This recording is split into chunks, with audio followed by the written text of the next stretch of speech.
नमस्कार। आज हम बात करने वाले हैं भारत के एक सबसे महान शिक्षकों में से एक डॉक्टर एपीजे अब्दुल कलाम की सोच के बारे में।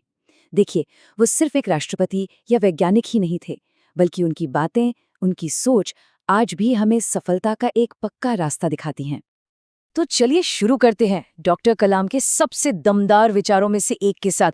सच कहूं तो ये एक लाइन ही उनकी पूरी फिलॉसफी, उनकी पूरी सोच को बयां कर देती है कि असली सपने वो नहीं जो नींद में आते हैं। अरे असली सपने तो वो है जो एक जुनून की तरह होते हैं, एक ऐसी आग जो हमें सोने ही नहीं देती। हाँ, दुनिया उन्हें मिसाइल मैन के नाम से तो जानती ही है, लेकिन उनकी असली पहचान जो दिलों में बसती है वो इससे कहीं गहरी थी। वो थे जनता के राष्ट्रपति, एक ऐसे इंसान, एक ऐसे मोटिवेटर जिनकी बातें आज भी लाखों करोड़ों लोगों के लिए प्रेरणा हैं।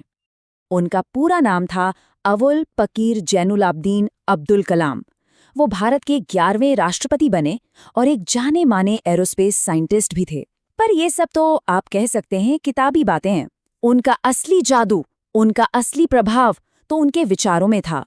तो सवाल ये उठता है कि कामयाबी का पहला कदम क्या है? डॉक्टर कलाम के हिसाब से हर बड़ी मंजिल का सफर एक बहुत ही सिंपल लेकिन बेहद गहरी चीज से शुरू होता है, और वो है सपने देखना। और यहाँ एक बहुत मजेदार बात है। डॉक्टर कलाम के लिए ना सपने देखना कोई पैसिव एक्टिविटी नहीं थी। मतलब सिर्फ लेटे लेटे ख्याल पकाना नहीं था। ये तो अपनी काबिलियत को हकीकत में बदलने का पहला सबसे जरूरी कदम था। ये इस बात पर यकीन करना है कि जब सोच बड़ी होगी तभी तो कामयाबी बड़ी मिलेगी। और ये सोच डॉक्टर कलाम के एक मूल मंत्र को दिखाती है। वो कहते थे, छोटा लक्ष्य रखना एक तरह का अपराध है। उनका मैसेज बिल्कुल साफ था, सोचो तो बड़ा सोचो, सपने देखो तो महान देखो, क्योंकि असली मंजिल तो वही है। सोचिए जरा, कितनी खूबसूरत बात है ये सिर्फ मोटिवेशन नहीं है, ये एक गहरी, बहुत गहरी पॉजिटिव सोच है। यह हमें बताता है कि जब कोई इंसान सपने देखने और फिर उन सपनों के लिए मेहनत करने की हिम्मत करता है ना, तो ये पूरी कायनात, पूरा ब्रह्मांड उसकी मदद करने के लिए साथ आ जाता है। अच्छा, सपने तो देख लिए, लेकिन उस रास्ते में सबसे बड़ी रुकावट क्या आती है? हम सबको बताए, फेल होने का डर, है ना? लेकिन डॉक्टर कलाम ने इस डर को देखने का, इसे समझने का एक बिल्कुल ही नया, एक क्रांतिकारी नजरिया दिया। उन्होंने तो शब्दों के मायने ही बदल डाले। उनके लिए फेल का मतलब हारना नहीं था। उनके लिए फेल का मतलब था फर्स्ट अटेम्प्ट इन लर्निंग, यानी सीखने की पहली कोशिश। तो मतलब हर फेलियर एक दी एंड नहीं है, बल्कि वो तो सीखने के प्रोसेस का एक जरूरी हिस्सा है। और बिल्कुल इसी तरह जब लगता है कि सब कुछ एंड हो गया, सब खत्म हो गया, तो कलाम साहब कहते थे, नहीं, एंड का मतलब है एफर्ट नेवर डाइज। मतलब कोशिश कभी नहीं मरती। उस काम में जो मेहनत लगी है वो कभी बेकार नहीं जाती, वो लौटकर जरूर आती है किसी न किसी शक्ल में।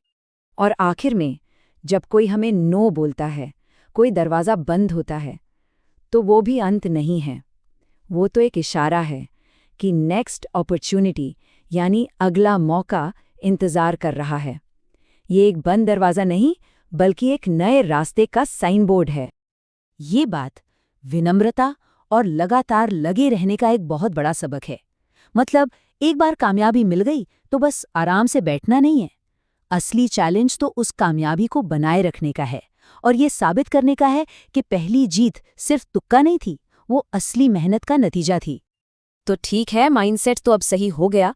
अब आते हैं डॉक्टर कलाम के उन प्रैक्टिकल उसूलों पर जो सपनों को हकीकत में बदलने का पूरा ब्लूप्रिंट देते हैं।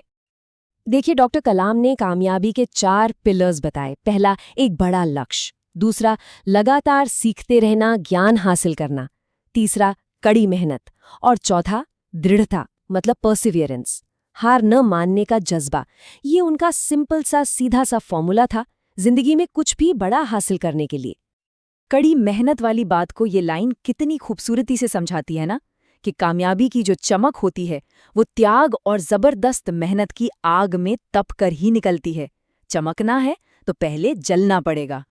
और हाँ, सिर्फ कड़ी मेहनत ही काफी नहीं है, कामयाबी के लिए उतना ही जरूरी है अटूट फोकस। डॉक्टर कलाम का मानना था कि अपने मिशन में सफल होने के लिए अपने लक्ष्य के प्रति सिंगल माइंडेड डिवोशन होना ही पड़ेगा, उसके बिना बात नहीं बनेगी। अब इस पूरी सोच को एक और लेवल ऊपर लेके चलते हैं।